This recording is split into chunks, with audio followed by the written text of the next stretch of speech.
اللہ تبارک و تعالیٰ کے بابرکت نام سے ابتدا ہے جو دلوں کے رازوں سے خوب واقف ہے۔ السلام علیکم دوستو، welcome on S G A stories. دوستو، آج کی یہ کہانی دراصل ایک عورت کے مکر و فریب کو بیان کرتی ہے۔ اس کہانی میں آپ دیکھیں گے کہ کیسے ایک بدکار عورت نے اپنے شوہر کو دھوکہ دیا اور ایک گدھے والے سے وفا نبھائی۔ کہا جاتا ہے کہ بنی اسرائیل میں ایک ایسا پہاڑ تھا جس کو سب لوگ بڑی عزت کی نگاہ سے دیکھتے تھے۔ بنی اسرائیل والے اس پہاڑ کو مقدس سمجھتے تھے۔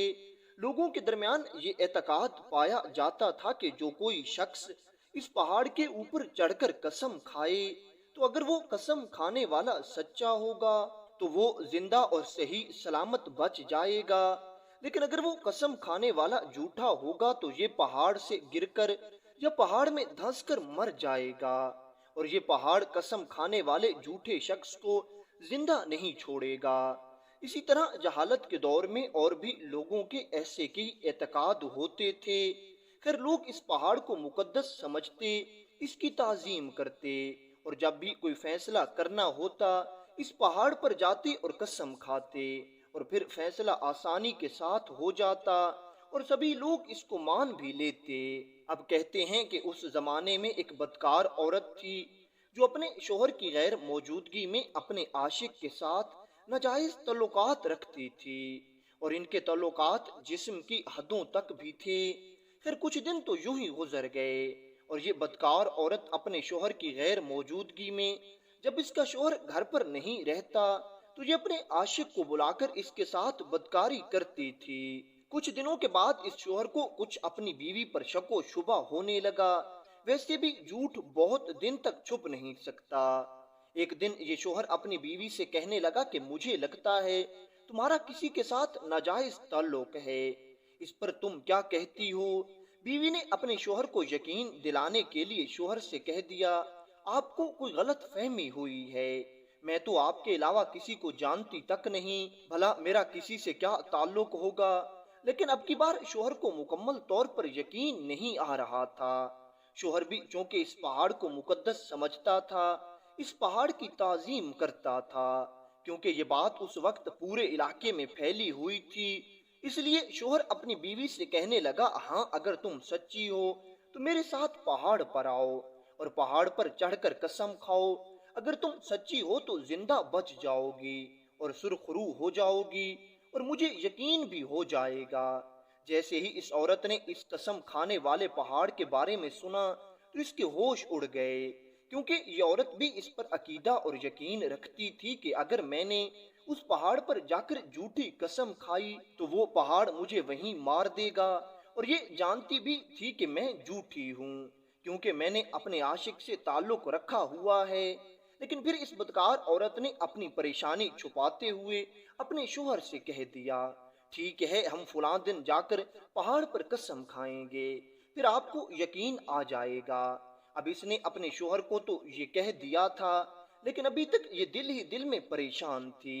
اگلے دن جیسے ہی اس کا شوہر کام کی غرض سے گھر سے باہر نکلا، اس نے پھر اپنے عاشق کو کسی طرح سے بلا لیا اور اس نے اپنی ساری پریشانی اپنے عاشق کے سامنے بیان کر دی، کس طرح میرے شوہر کو شک ہو گیا ہے اور فلاں دن ہم جا کر پہاڑ پر قسم کھائیں گے، اب کیا ہوگا؟ کیونکہ جیسے ہی میں قسم کھاؤں گی میں نے تو وہیں مر جانا ہے، کیونکہ میں جھوٹی قسم کھاؤں گی، اور اگر میں نے قسم نہ کھائی تو میرے شوہر کو یقین ہو جائے گا کہ میں بدکار عورت ہوں۔ کچھ دیر سوچنے کے بعد عاشق اس بدکار عورت سے کہنے لگا، تمہیں پریشان ہونے کی ضرورت نہیں ہے، میں تمہیں ایک طریقہ بتاتا ہوں، تم میری بات پر عمل کرنا اور پھر ہم آسانی سے بچ جائیں گے۔ اور پھر اس بدکار عورت کے عاشق نے اس بدکار عورت کو ایک ترکیب بتا دی کہ ہم اس ترکیب پر عمل کریں گے اور تم اس کو یاد رکھنا اور جیسا میں کہتا ہوں بالکل ویسا ہی کرنا۔ بات اس بدکار عورت کی سمجھ میں بھی آ گئی اور یہ بہت خوش ہوئی، کیونکہ اسے معلوم ہو گیا کہ اس طرح سے میں زندہ اور سلامت بچ جاؤں گی اور شوہر کا شک بھی ختم ہو جائے گا۔ پھر مقررہ دن یہ دونوں میاں بیوی اسی پہاڑ کی طرف چلے گئے۔ یہ بیچارہ شوہر اپنی بیوی کو لے کر جا رہا تھا کہ میں اس پہاڑ پر جا کر اس سے قسم کھلاؤں گا، تاکہ میری بیوی پاک اور صاف ثابت ہو جائے۔ اب وہ زمانہ پیدل سفر کرنے کا تھا۔